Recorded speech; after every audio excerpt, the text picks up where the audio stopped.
میں تو ڈنکے کی چوٹ کہتا ہوں کہ یہ فضل الرحمان جو ہے، جن کو مولانا بھی کہنا علماء کے لیے باعث شرم ہے، یہ لوگ جو ہیں، اور ان کے باپ بھی پاکستان کے مخالف تھے، اور یہ جس دیوبند کا نام لیتے ہیں، اس دیوبند کی اکثریت علماء جو ہے وہ تو پاکستان کے حامی تھے، جو مولانا اشرف علی تھانوی رحمۃ اللہ علیہ سے نسبت رکھتے ہیں۔ میں یہ کہتا ہوں کہ یہ آزادی مارچ جو ہے، اللہ کرے یہ پاکستان کی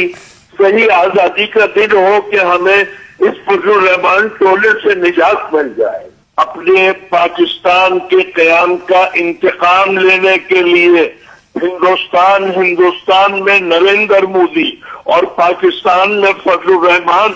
مفتی محمود کی اولاد، یہ سب ابھی تک وہ اپنے زخم چاٹ رہے ہیں۔ اس لیے مجھے یقین ہے کہ انشاءاللہ یہ دھرنا کامیاب نہیں ہوگا، اور اب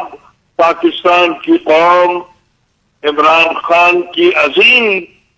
ترین قیادت جو اب تک پاکستان کو نصیب ہوئی قائد اعظم محمد علی جناح رحمۃ اللہ علیہ کے بعد، وہ عمران خان صاحب کی ہے۔ مجھے یقین ہے کہ قوم بیدار ہے، قوم ہوشیار ہے، اور قوم اب ان ہتھ کنڈوں میں